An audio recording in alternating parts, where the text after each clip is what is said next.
Hey, it's Dylan. Welcome to episode 4 of Trail Talk. I'm in the North Carolina mountains today near Lake Glenville taking a quick hike out to High Falls. Today we're talking about inflation, gas prices, and housing. Come on. These days we talk about normal inflation as 2% because that is the Federal Reserve's target, and it's what we held at from the mid-90s until COVID.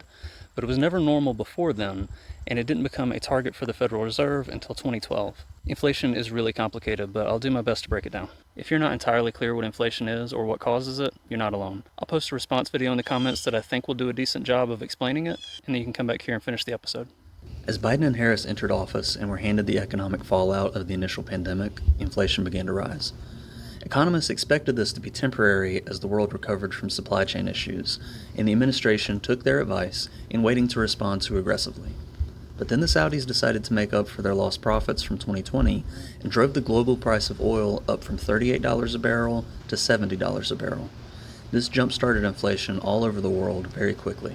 Then Russia invaded Ukraine, and European embargoes on Russian oil drove the price up to $98 a barrel.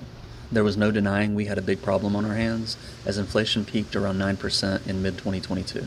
Biden and Harris' response was to rely on lessons we learned in the 70s and 80s and a few tools we didn't have during that period. The Fed began raising interest rates, the administration began investing in jobs and infrastructure to help raise wages, and they opened the U.S. oil reserves to help counteract the Saudi and Russian situations. Americans avoided the worst of the global inflation crisis and recovered faster than other Western countries, including the UK, France, and Germany. Gradually, inflation has come back down to a more normal level.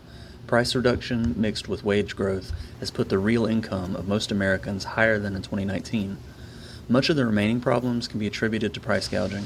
This is especially true of rent, which makes up the majority of the most recent inflation reports, and which Josh Stein and other attorneys general are currently fighting in court. The Fed has announced we finally reached the point of recovery where they can begin lowering interest rates, something that itself can further reduce inflation. Trump inherited one of the strongest economies in recent history after several years of growth and recovery under Obama. The overall trend of the economy began turning downward during Trump's first 3 years, before 2020 threw all predictions out the window. Trump has tried from the campaign trail to pressure the Fed into not lowering rates now, just like he pressured them to lower them when he was president.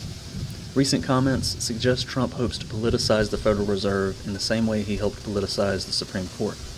Kamala Harris has been clear that she supports keeping the Fed independent so that a president's political goals can never outweigh the country's economic interests.